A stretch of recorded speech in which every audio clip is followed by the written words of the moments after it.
तो दोस्तों बहुत ही मज़ेदार सी एक रेसिपी आप लोगों के साथ शेयर करने लगी हूँ जो आपकी शाम की चाय का मज़ा दोबारा कर देगी। बचपन से ही हम इसको इस्तेमाल करते आ रहे हैं और ये आज तक हम सब की बहुत ही फेवरेट है। आज हम बनाने जा रहे हैं बाकरखानी बिना पफ पेस्ट्री के और बिना ओवन के। तो रेसिपी बहुत ही आसान है, चले झटपट से शुरू करते हैं। बिस्मिल्लाहिर्रहमानिर्रहीम, अस्सलाम वालेकुम and welcome back to my YouTube channel. मैं हूं सिद्रा और आज हम बनाएंगे झटपट से मज़ेदार खस्ता सी बाकरखानी। चलें जी जल्दी से शुरू कर लेते हैं। सबसे पहले हमने 2 टेबल स्पून मैदे के अंदर शामिल करना है 3 टेबल स्पून घी। अब घी जो मैं ले रही हूँ वो मेल्टेड नहीं है। अगर आपने मेल्टेड घी इस्तेमाल करना है तो कम से कम आपने 6 टेबल स्पून लेना है, और अगर आप ये रूम टेम्परेचर वाला घी इस्तेमाल कर रही हैं तो फिर आपने 2 से 3 टेबल स्पून लेना है। अच्छा, एक बात का और ध्यान रखना है कि दोनों चीज़ों को हमने इतना अच्छा सा मिक्स कर देना है कि ये एक पेस्ट के फॉर्म में बन जाए। ऐसा करके इसको एक तरफ रख दें। अब एक बोल में ऐड करेंगे आधा कप के जितना पानी, 1 टेबल स्पून चीनी, चुटकी भर नमक, और ये मैंने ऐड किया है बेकिंग सोडा, तकरीबन 1/4 चम्मच या फिर एक बड़ी सी चुटकी आप इसमें ऐड कर लें।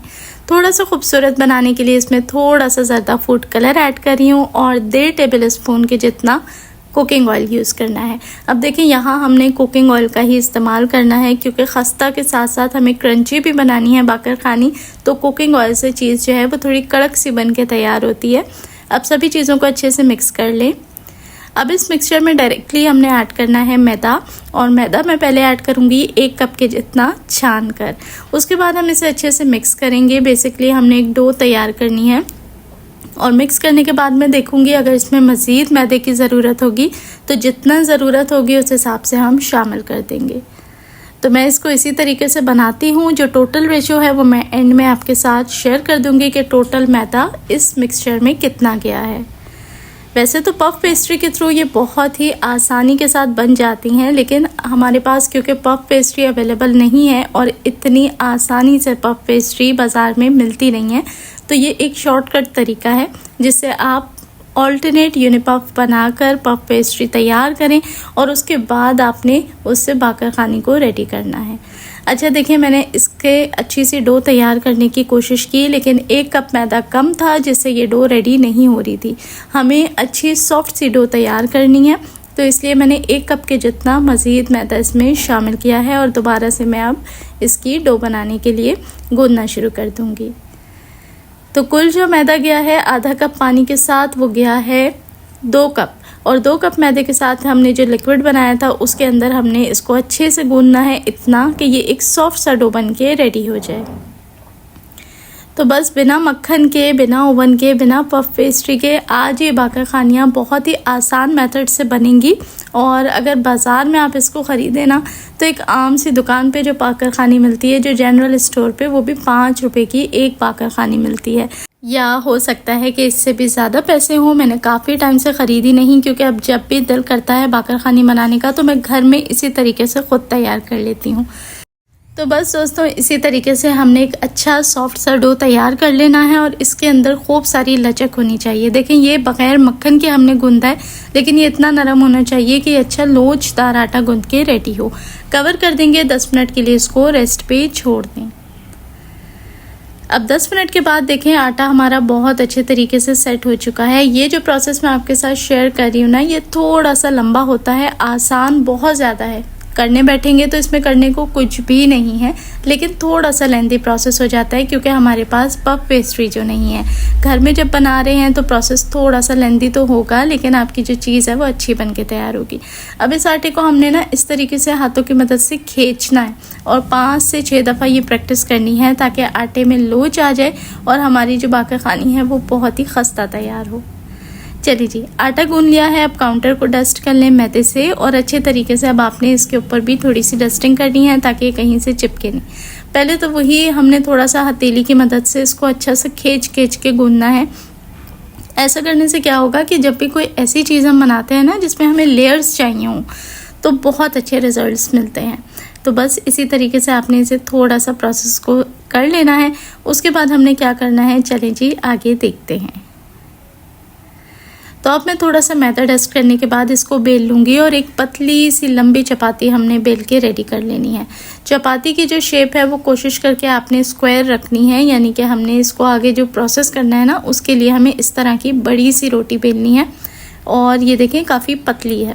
अब हमने क्या करना है, जो हमने शुरू में घी का और मैदे का मिक्सचर बना के रखा था ना, जिसे हम यूनिपफ का नाम दे रहे थे, वो हमने इस तरीके से पूरे में स्प्रेड कर लेना है।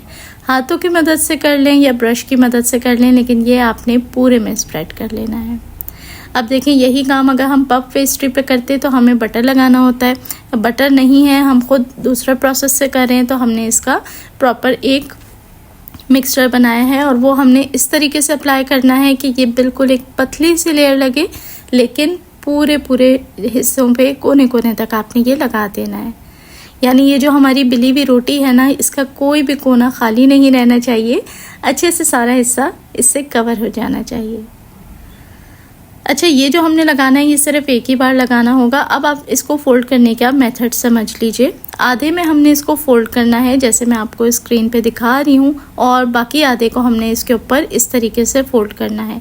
कॉर्नर्स को कॉर्नर टू कॉर्नर आपने बराबर कर लेना है और उसके बाद इसको हाफ में हम फोल्ड कर देंगे। तो ये देखें, इस तरीके से उठा के मैं इसको इस तरह रख दूंगी आधे पर, और बाकी आधे को इसके ऊपर पूरा कवर कर दूंगी। चलिए जी, ये हमारी पफ पेस्ट्री जैसी एक डो तैयार हो गई है। अब मैं इसको एक शॉपर में, साफ़ सुथरे और ड्राई शॉपर में कवर करूंगी और इसको फ्रीज़र के अंदर रख दूंगी 15 से 20 मिनट के लिए। अब फ्रीज़र में आपने इसको बहुत नीचे नहीं रखना, किसी चीज़ के ऊपर रख दें ताकि ये अच्छी तरीके से ठंडी हो जाए, थोड़ी सी हार्ड हो जाए। इसी प्रोसेस को हम 3 से 4 दफ़ा रिपीट करेंगे। तभी मैंने आपसे कहा कि ये प्रोसेस थोड़ा सा टाइम टेकिंग होता है, लेकिन आसान है, मुश्किल कुछ भी नहीं है। साथ साथ घर के दूसरे काम करती जाएं और जब इसका टाइम होता जाए इसको बेल के दोबारा से रखती जाएं, पता भी नहीं चलेगा और आपकी बाकर खानियाँ तैयार हो जाएंगी। तो ये देखें, हमने इसको निकाल लिया है। दोबारा से हमने वही प्रोसेस रिपीट करना है। काउंटर को मैदे से डस्ट करना है और ये जो हमारा डो है इसको निकाल के हम फिर से बेल लेंगे। बेलना थोड़ा एहतियात से है क्योंकि अब की बार ये फ्रीज़र से निकला है, थोड़ा सख्त होगा, मतलब कि थोड़ा सा हल्का हार्ड होगा। तो आपने इसको उसी पोजीशन में, उसी शेप में इस तरीके से बेलना है। इसको हैंडल करना बहुत ही आसान होता है, तो परेशान होने की बिल्कुल ज़रूरत नहीं। अब देखें, उसी तरीके से लंबा कर लिया, वही प्रोसेस करना है। आधे में फोल्ड कर लेंगे, कॉर्नर से कॉर्नर इसी तरीके से मिला लेंगे और इसी तरीके से बाकी हाफ को भी हमने ऐसे ही फोल्ड करना है। इस बार हमने क्या करना है कि जो हमने शुरू में घी वाला मिक्सचर लगाया था वो अब हमने नहीं लगाना, वो एक ही दफ़ा बनाया था और वो शुरू में एक ही दफ़ा लगेगा। दोबारा से उसी पोजीशन में हमने इसको शॉपर में पैक करना है और फिर से 15 मिनट के लिए फ्रीज़र में रख देना है। ऐसा हम इसलिए कर रहे हैं क्योंकि ये हम बिना पफ पेस्ट्री के बना रहे हैं। जो पफ पेस्ट्री का प्रोसीजर है, समझे, हम वही करके तैयार कर रहे हैं एक दूसरे डो के साथ। चलिए जी, इसको रख देते हैं, कुछ काम करके दूसरे कर लें और उसके बाद आप इसको फिर से 15-20 मिनट बाद निकाल लें। एक बार फिर से वही प्रोसेस करेंगे। जो मिक्सचर घी वाला बीच में लगाया था ना, उसी को हार्ड करने के लिए और इसके अंदर अच्छे से फिक्स करने और मिक्स करने के लिए हम ये प्रोसेस बार बार करते हैं। और बार बार ये प्रोसेस करने से इसके अंदर बहुत सारी सी लेयर्स आ जाती हैं, जो जब हम बाकर खानी एंड में तोड़ते हैं ना, उसके अंदर हमें वो परतें नज़र आती हैं। तो अगर ये बहुत ज़्यादा चिपक रहा है तो थोड़ा सा मैदा डस्ट कर लें और फिर से एक बार हमने इसको उसी तरीके से बेल लेना है। और ये जो प्रोसेस है ये 3 से 4 दफ़ा आपने करना है। मैंने इसको 3 दफ़ा किया था, आप 4 दफ़ा भी कर सकते हैं, लेकिन इससे कम आपने नहीं करना। तो अब ये तीसरी दफ़ा होगा कि मैं उसी तरीके से इसको बेल के उसी पोजीशन में सेट करके रख दूँगी। और अब की बार जब हम इसे निकालेंगे तो फिर अब की बार हम इससे बाकर खानी बना के रेडी करेंगे। चलें जी, जब तक अब ये 15 मिनट के लिए फ्रीज़र में जाता है हम बाकी तैयारियां कर लेते हैं। यहाँ बेकिंग डिश को रेडी कर लेंगे। आप अगर बग़ैर ओवन के बना रहे हैं तो पतीली को तैयार कर लीजिए, प्री हीट होने के लिए रख दें। बेकिंग डिश के अंदर बटर पेपर लगा दें। ओवन में बना रहे हैं तो ओवन को प्री हीट कर लें। दूसरी तरफ इसकी टॉपिंग तैयार कर लेते हैं, जिसमें आधा कप की जितनी चीनी और आधा कप के जितने ही मैंने लिए हैं सफ़ेद तिल, और दोनों चीज़ों को अच्छे तरीके से मिक्स कर लेंगे। तो ये बाकर खानी के ऊपर लगाने की मज़ेदार सी टॉपिंग तैयार है। और बाकर खानी को खूबसूरत कलर देने के लिए यहाँ मैं एक्सट्रैक्ट कर रही हूँ 1 अंडे की जर्दी। तो हमें चाहिए सिर्फ जर्दी, ताकि इसके ऊपर लगा के हम खूबसूरत सा कलर ला सकें। और इसके अंदर हल्का सा मैं दूध ऐड कर लूँगी, 2 टेबल स्पून के जितना, ताकि हमें ये जो बैटर है ये बहुत ज़्यादा थिक नहीं चाहिए। अंडे की भी एक पतली सी लेयर लगे ताकि अंडे की स्मेल ना आए, इसीलिए हमने दूध ऐड कर लिया है। चलें जी, अब सारी चीज़ें तैयार हो चुकी हैं। हमने आखिरी बार जो फ्रीज़र में रखा था, अब हमने अपने पफ को अच्छे तरीके से फैला लेना है, उसी तरीके से लंबा करेंगे। ये देखें, मैं यहाँ आपको दिखा भी दूँ कितनी लेयर्स इसके अंदर आ चुकी हैं। तो बस अब इसे अच्छे तरीके से फैलाएंगे और किस तरीके से बाकर खानियाँ बनानी हैं वो बताती हूँ। उतना ही लंबा करके बीच से इसे हाफ़ कर लीजिए और साइडों से दोनों रोल्स को आपने टाइट सा रोल कर लेना है। देखें, उंगलियों की मदद से कॉर्नर्स को आहिस्ता आहिस्ता रोल करते जाएं और ये हमारे रोल्स तैयार हैं। अब 1-1 इंच के फासले से आपने इन रोल्स की कटिंग कर लेनी है और जितनी बड़ी आप बाकर खानी रखना चाहते हैं उतनी बड़ी ही आपने रोल की कटिंग करनी है। मैंने बहुत ज़्यादा बड़ा साइज़ नहीं रखा, एक मीडियम साइज़ रखा है। तो ये देखें कितनी सारी बाकर खानियाँ हमारी बनके रेडी हो जाएंगी। जो तरीका भट्टियों में बाकर खानी को ऐड करने से पहले किया जाता है, बेकरियों में लगाया जाता है, वो ये कि हथेली की मदद से प्रेस करें और ये देखें हमारी बाकर खानी तैयार है। कितनी अच्छी इसके अंदर परतें और लेयर बन गई हैं। और ये देखें, अब हमने क्या करना है, इसके ऊपर लगाना है अंडे और दूध वाला मिक्सचर। हल्का सा ब्रश करेंगे और उसके बाद इसको हमने इस तरीके से सफ़ेद तिल और चीनी वाले मिक्सचर में प्रेस करना है।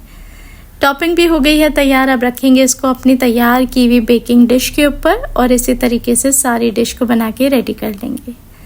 अब ये जाएंगे ओवन में और ये देखें माशाल्लाह से इसको मैंने तकरीबन 15 मिनट एक तरफ से बेक किया।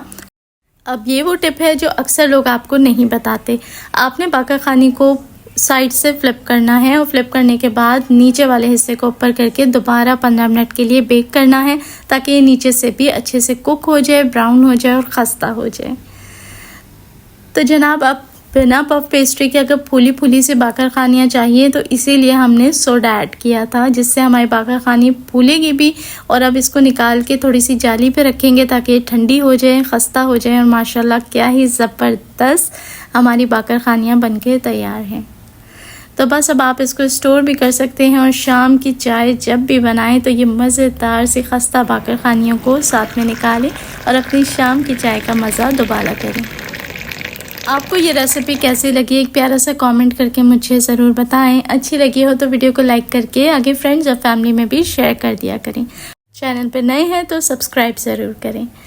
अपना रखें ढेरों ख्याल। देखने वाले सभी लोगों का बेहद शुक्रिया।